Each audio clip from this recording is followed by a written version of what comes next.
Demagun, psi uin funtzio honek, hemetxekoian daukagun Schrödingeren ekuazioa betetzen duela. Bueno, hori bada, orduan beste uin funtzio hau, aurrekoan oinarrituta dagoen beste uin funtzio hau, azken finean dana aurrekoa bider konstante bat, non konstante hori edozein zenbaki konplexua izan daiteken, uin funtzio berri honek baita betetzen du Schrödingeren ekuazioa.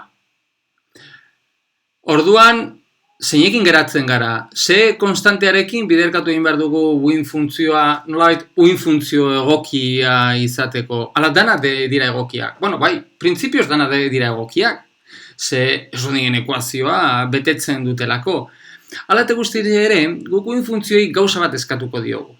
Hau da, uin funtzioekin lotuta daukagu dentsitate probabilitatea, ezta? Eta dentsitate probabilitatea definitzen genuen, uin funtzioaren modulu karatua bezala. Eta uin funtzio dentsitate probabilitatea nolabait zentzuzkoa izateko, eskatu behar dioguna da, dentsitate probabilitatearen integrala, hau da, uin funtzioaren modularen karatua, integrala hori espazio zoan egiterakoan, batekoa izatea. Ordan, hau da, era horretan, aukeratuko dugu uin funtzioari dagokion konstante egokia, bere modulu karatuaren integrala bat ematen duena.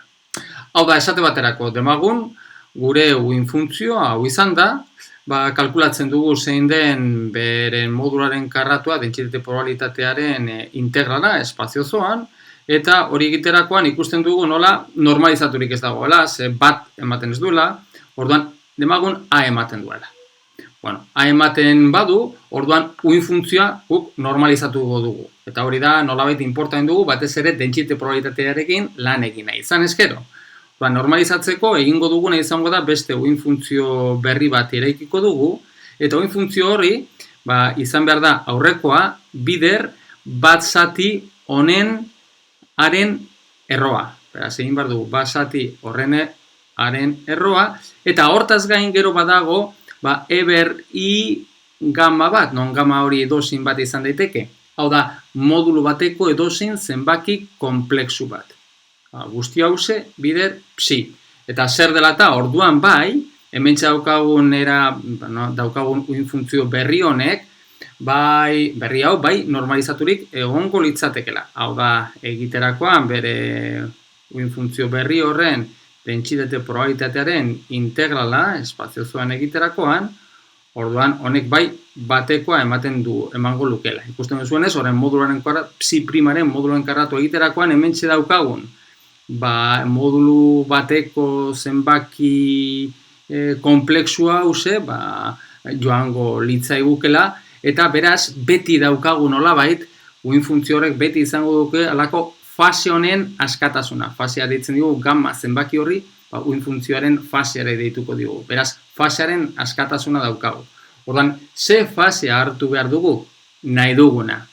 Guri gehien gustatzen zaiguna. Normalean gauzak nola bat errazteko egiten duena da, hau berdin bat hartu. Hala eta guztiz ere, baten ordez, adibidez i hartzen baduzue, berdin izango litzateke, uin funtzio honek izango lukeen informazioa, bere barnean gordeko lukeen informazioa, berdina izango dalako. Bueno, hau honen pixka bat agian hobeto ulertzeko, hobeto ilustratzeko adibide bat emango dugu. Hau da, esate baterako, izatez bi adibide emango ditu. Bueno, lehenengoa. Demagun, daukagun hasierako aldiune batean, beraz, gure hasierako uin funtzioa, teberdin zeroko uin funtzioa, dala esponentzial gaussiarra dugula. Beraz, eber minus a, x karratu dugula. Non, a hori, zenbaki erreala eta positiba dugu. Bueno, beraz, lehenengo egin behar duguna da txekeatu, benetan, hemen daukagun uin funtzioa normalizaturik dagoen. Holako ohitura hori hartzea ondo dago, ze bestela, uin funtzio honekin eraikitako dentsitate probabilitatearekin lan egin ezkero eta dentsitate probabilitatea ez badago normalizatuta, hortik aterako kantitate estatistikoak ez liateke ondo gongo, beraz, ondo dago eta beharrezkoa da nolabait uin funtzioa lehenengo eta behin normalizatzea. Bueno, orduan lehenengo eta behin, beraz, txekeatuko dugu, hemen daukagun uin funtzioa normalizaturik dagoen. Normalizaturik badago, perfecto. Edo bestela, normalizatuko dugu. Beraz, horretarako egingo duguna, izango da, uin funtzio horren moduluaren karratuaren integrala aztertuko dugu zenbat balio duen. Bueno, kasu honetan, da integrala minus infinito infinito eber minus 2ax karratu diferentzial x. Bueno, kasu honetan badakigu zenbat ematen duen, honen integrala eta hori da pi zati 2a. Bueno, ikusten dugunez, hau ez da batekoa, orduan ez dago normalizatuta, eta orduan egin behar duguna da, normalizatuta dagoen beste uin funtzio bat eraikiko dugu. Eta hori izango da gure psi prima.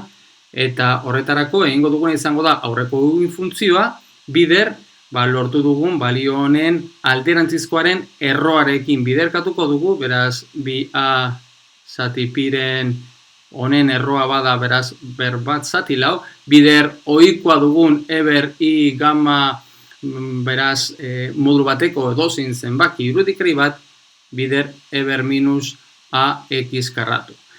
Berriro, zein da gama hori gama horren balio hartuko duguna, aukera dezakegu nahi duguna, zer esanik ez, balio horik errazena dugu gama 0 egitea, eta orduan hau bat bihurtuko litzateke eta normalizatutako uin funtzioa hau izango litzateke. Gama pi biren hartu nahi baduzue, beraz hau bider i izango genuken, eta horrela geratuko litzaiguken gure normalizaturiko uin funtzioa. Bata zein bestea daukaten informazio fisikoa berdina da, orduan berdin zaigu zein aukeratzen dugun. Hombre, ni nahiago dut errazena hartzea, eta esate baterako honetarako hartuko dudana izango da batekoa. Eta hau ja, uin funtzio berri hau, ja normalizaturik egongo litzateke. Ikusten duzuenez, uin funtzio hau ze erreala da, zeren eta bakarik aldiune bateko infuntzioa dalako, terekiko garapena kontutan hartu ezkero, orduan bai irudikaria geratuko litzaiguken. Uin funtzioak, tereko garapena ere kontutan hartuta, uin funtzioak komplexuak izan behar dira, zeren eta errodien ekuazioak konturatzen bazarete komplexua dalako. Bueno, hemente aztertu dugu adibide bat. Ointxe beste adibide bat aztertuko dugu, hau pixka bat arraroa badana, nahiz eta ohiko adibide bat izan. Hoi da, uin lauen adibidea. Beraz, demagun, gure hasierako uin funtzioa da uin lau batena. Beraz, eber i kx minus omega t. Esate baterako, partikulazkiari dagokion uin lau izan da, omega hori, badakizue izango dela, h barra k karratu zati bm. Eta aurrekoan egin dugun bezala, saiatuko gara uin funtzio hausen normalizatzen.